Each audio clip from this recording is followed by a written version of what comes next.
Alors, bonjour à vous tous. Aujourd'hui, je suis en compagnie de Sylvie Dakers-Champagne qui va nous parler de son dernier livre qu'elle vient de lancer. Bonjour Sylvie Champagne. Bonjour. Sylvie, tu as lancé dernièrement un livre qui parle des Écossais, qui parle des Irlandais. Parle-nous un peu de ce dernier livre-là, mais qui parle de ta vie aussi.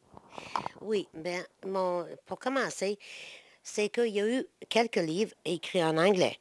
Et pour mes amis francophones, j'ai trouvé que c'était de valeur parce que souvent, on n'est pas capable de traduire, on n'est pas capable de comprendre. Alors, mon histoire commence en 1829, quand les premiers colonistes sont en venus de l'île de Arran, de l'Écosse. Et ils ont traversé l'Atlantique et ils se sont installés au lac Mooney. Et de peine et de misère, c'est eux autres qui ont bâti Inverness et les alentours. Et c'est pour ça que je l'ai mis tout en français. Ensuite, bien, j'ai écrit un petit peu de ma vie. Moi, j'ai déménagé, je suis au monde ici. Et en 1951, j'ai déménagé avec ma famille au village d'Inverness. Et j'ai souligné un petit peu les choses qui m'ont touché, qui m'ont marqué dans ma vie, les personnes qui m'ont. Enfin, c'est notre entourage qui nous donne une éducation. Alors, j'ai des portraits, j'ai des très belles choses. Je parle aussi de l'inondation en 1957 qui a passé ici, qui a détruit beaucoup de choses, y compris le moulin acier à mon grand-père ici au Petit-Canaire. Madame La Rochelle, elle a perdu sa vie avec ses 3 enfants sur les flats de Saint-Jean-Baptiste qui s'appelle Millfield. Euh, j'ai des portraits de tout le dégât que ça fait par après. Je trouve que c'est important de garder l'histoire, hein, puis de le lancer au public aussi, qu'on comprenne, là. Alors, à l'intérieur du livre, c'est romancé. Donc, il y a l'histoire de ta vie un peu. Donc, c'est quoi qu'on se doit d'attendre à travers ce livre-là? Bien, ça commence avec, comme j'ai dit, les colonistes au lac Mooney. Quand ils ont bâti des maisons en bois rond, ils ont fait des chemins, le chemin Craig, le chemin Gosford. J'ai des documents qui montrent l'entretien du chemin Gosford, ici dans la région d'Inverness. Euh, les décès, les misères qu'ils ont eues, les cimetières. Il y a un cimetière dans le bois en haut au lac Mooney. J'ai le petit livre qui va avec quand ils ont érigé le monument en 1929. Euh, Ça comprend, c'est les fondateurs en fait d'Inverness. OK. Donc, à travers ce livre-là, c'est un livre de combien de pages? Oh, il y a peut-être 180. Et à partir du moment où tu as décidé d'écrire le livre, à partir du moment où tu avais l'idée en tête et tu as décidé de dire, moi, je vais écrire un livre jusqu'à temps qu'il soit terminé, ça a pris combien de temps? Ça a pris 6 mois, à tous les jours. Donc, à tous les jours, tu écrivais, tu faisais des recherches, tu compilais les données et à un moment donné, tu es allé le faire imprimer et 7 mois plus tard, tu l'as sorti. C'est ça. Je l'ai sorti pour le Festival de Bœuf l'année passée et ça a très, très bien fonctionné.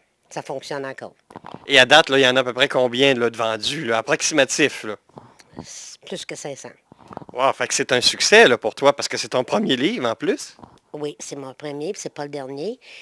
J'ai beaucoup d'autres choses d'accumuler. J'ai beaucoup de portraits, j'ai de l'histoire, j'en mange l'histoire. Ça me fascine, ça m'occupe beaucoup.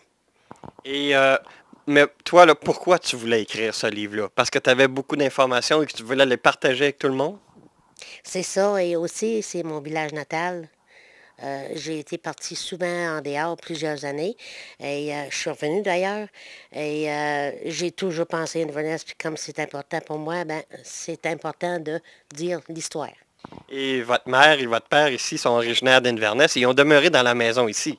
Non, ça c'est mon grand-père et ma grand-mère. Et ça a été bâti ici en 1910, ça a été délabré beaucoup. Il y a 6 ans, on a commencé à remonter ça et ça fait 5 ans que je vis dedans.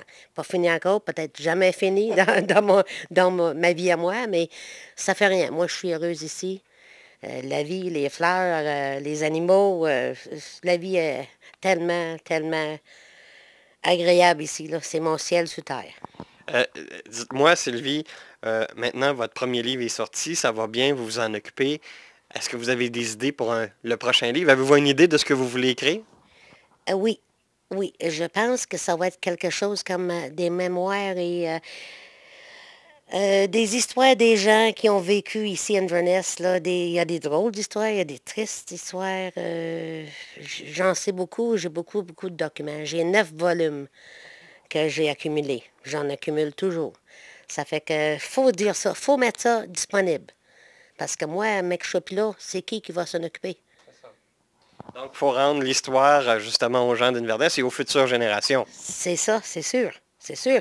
Parce que j'ai, entre autres, Luc Desrousseaux et Réal Roy, d'Inverness autrefois, ils en ont acheté et puis ils ont dit, ça c'est pour nos enfants puis nos petits-enfants, parce que c'est tellement intéressant l'histoire. Tu sais, c'est ça, là. C'est ça. Faut pas oublier tout ça. Et qu'est-ce que ça vous rappelle? Parce que là, veut pas, à travailler tous les jours dans ces souvenirs-là, ça doit vous ramener des émotions. C'est sûr, des fois, je viens les larmes aux yeux. Mon préféré, personne, je pense, de tout au village, c'était Paul Mercier, qui est décédé jeune. Il s'est noyé. J'ai un portrait de lui dans mon livre, d'ailleurs. Et ça, c'était comme mon idole. Moi, j'avais 4 ans et lui en avait 20 ans. Il m'emmenait par la mer, puis c'était un bord de chocolat. J'ai toujours gardé sa petite carte mortuaire avec moi partout ce que j'ai voyagé, hein, toute ma vie. Je sais pas pourquoi. C'était spécial pour moi. C'était comme, je sais pas, il était toujours avec moi, tu sais.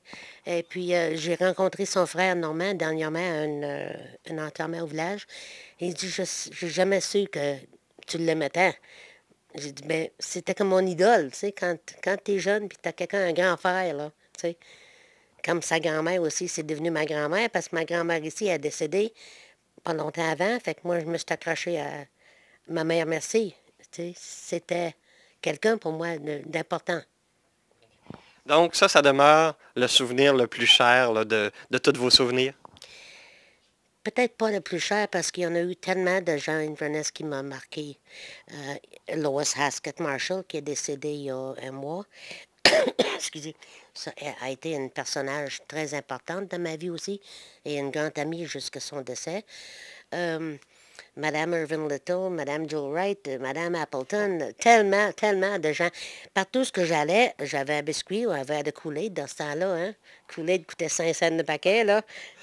Mais c'était spécial, hein? Ou un petit galette, une petite affaire, là, tu sais, là, c'était important pour moi. Moi, par contre, j'allais fouiller dans le jardin de ma mère pour avoir des poignées de fleurs. J'allais apporter ça là, sachant que j'étais pour avoir un verre de coulée et un biscuit. Tu sais, c'était comme ça dans notre temps. À Inverness, on connaissait tout le monde, puis tout le monde était amis, tout le monde nous aimait, puis c'était comme ça. Sylvie, dis-moi, je te laisse le mot de la fin et qu'est-ce que tu aurais à dire aux gens qui te regardent aujourd'hui pour qu'ils viennent lire ton livre?